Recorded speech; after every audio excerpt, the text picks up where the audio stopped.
Welcome to Accommodate This. Today we are tackling one of the most important medical breakthroughs in history, vaccines.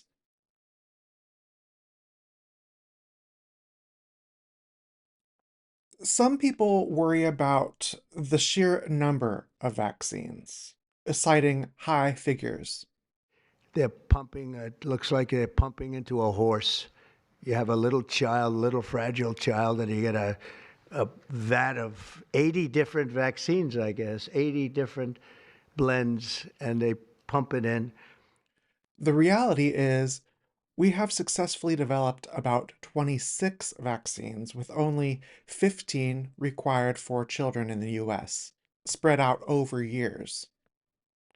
The modern vaccine schedule is a carefully staggered defense, protecting a child against a host of dangerous diseases from birth through the teenage years. But to understand the science, we have to start at the beginning. For thousands of years, smallpox was an unrelenting scourge, killing at least 1 in 3 of those that are infected and leaving survivors blind or disfigured. Treatments like variolation, an early risky method of exposure, existed for centuries. The game changed in 1796 thanks to Dr. Edward Jenner. He observed that infection with the milder cowpox protected people from smallpox. And Jenner used this principle to create the world's first vaccine, coining the term from the Latin word for cow, vacca. Jenner's concept survived for nearly 2 centuries, leading to the global smallpox eradication program. And this was an unprecedented demonstration of global unity, with scientists from the US and the Soviet Union working side by side during the Cold War. In 1980, smallpox was declared officially eradicated. No cure was ever found for the disease. Eradication was achieved entirely through prevention. For the United States alone, the investment in this program is recouped every 26 days in money not spent on administering further vaccinations and treatment. Polio was the next great challenge. In the mid 20th century, epidemics paralyzed and killed thousands, leaving survivors dependent on devices like the iron lung. A breakthrough came when two distinct vaccines developed in the 1950s came about. Jonas Salk's inactivated polio vaccine, or IPV, which was safe and protected the vaccinated child but didn't stop transmission, and Albert Sabin's oral polio vaccine, or OPV. This used a weakened live virus. It was easier to administer oral drops and, crucially, stopped the virus from spreading, making it ideal for mass campaigns. And this 1-2 punch resulted in a stunning 99% drop in cases worldwide. However, the last mile of eradication is complicated.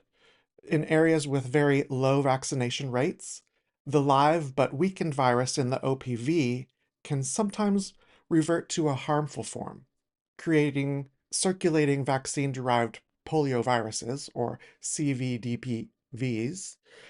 This challenge is why the global effect is now transitioning to the new, more stable, novel oral polio vaccine, NOPV2, as we push to wipe out all forms of poliovirus for good. Measles is one of the most contagious diseases we face. Before a vaccine, it caused high mortality rates globally. In 1971, Dr. Maurice Hilleman combined the measles, mumps, and rubella vaccines into one single MMR shot. Now, measles is so infectious that community protection requires at least 95% immunity. When that threshold drops, we see outbreaks. This was brutally demonstrated in 1998 when a fraudulent research paper falsely asserting a link between the MMR vaccine and autism was published. though the paper was later retracted and the author, Andrew Wakefield, was banned from medicine. The resulting drop in vaccination rates caused measles to reemerge in developed countries, proving that vaccines are only effective if we use them. I made a video about Andrew Wakefield, which you can see up here. At its core, a vaccine is a defensive strategy. When a pathogen enters your body, it replicates. That is the infection. Now, when that replication causes cellular damage, that's disease. Vaccines defend against disease by training your immune system to spot a pathogen's unique markers called epitopes before it can take hold. And since viruses are especially error-prone and mutate easily, prevention is vital, as effective treatments are limited. The success of polio eradication fueled decades of breakthroughs, including the HPV vaccine, which became the first vaccine designed to prevent cancer.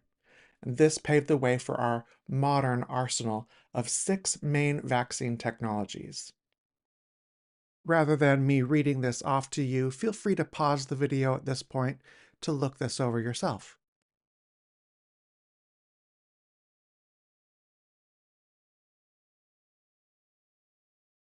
It's understandable why parents may report noticing changes in their children after vaccination.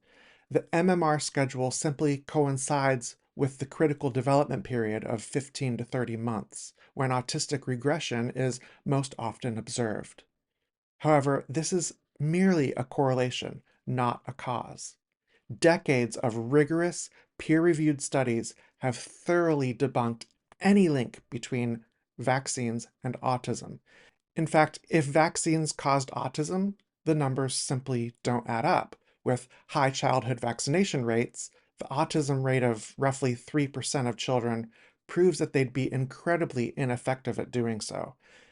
Despite the overwhelming scientific consensus, misinformation continues to spread.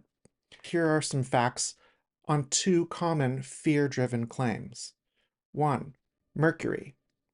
The preservative thiomersal was historically used in some multi-dose vials. It breaks down into ethyl mercury, which is quickly cleared from the body and is not the dangerous methyl mercury found in fish. Crucially, thiomersal has already been removed from virtually all routine childhood vaccines.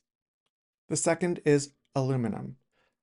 Aluminum salts are sometimes used as an adjuvant, which boosts the immune response for specific vaccines. And aluminum is the most abundant metal on Earth, consumed daily in water and food, and the minute amount in a vaccine is quickly eliminated. Furthermore, vaccines like MMR, which are often targeted by these claims, have never contained aluminum. True science follows the facts. Vaccines are rigorously tested for safety and efficacy, with monitoring continuing long after approval. Anyone trying to exploit your fears by spreading these debunked claims is selling you a lie. From the groundbreaking work on smallpox to the technologies used in COVID-19 vaccines, we have come a long way. Vaccines now help protect against over 20 diseases. And in the last 30 years, child deaths have declined by over 50%, thanks in large part to immunization. History has taught us that achieving true global protection requires continued vigilance, financial support, and collaboration. In many parts of the world, 1 in 5 children still goes unvaccinated. And we have the potential to eliminate even more terrible diseases, but only if we work together. This is about life and health. Be responsible. Protect yourself and others against preventable diseases, and educate yourself to protect your mind against pathological misinformation. And for everyone's sake, Get vaccinated and vaccinate your kids. If you enjoyed this video, please comment, like, and subscribe to see more content like this. Or click on the video here to continue watching.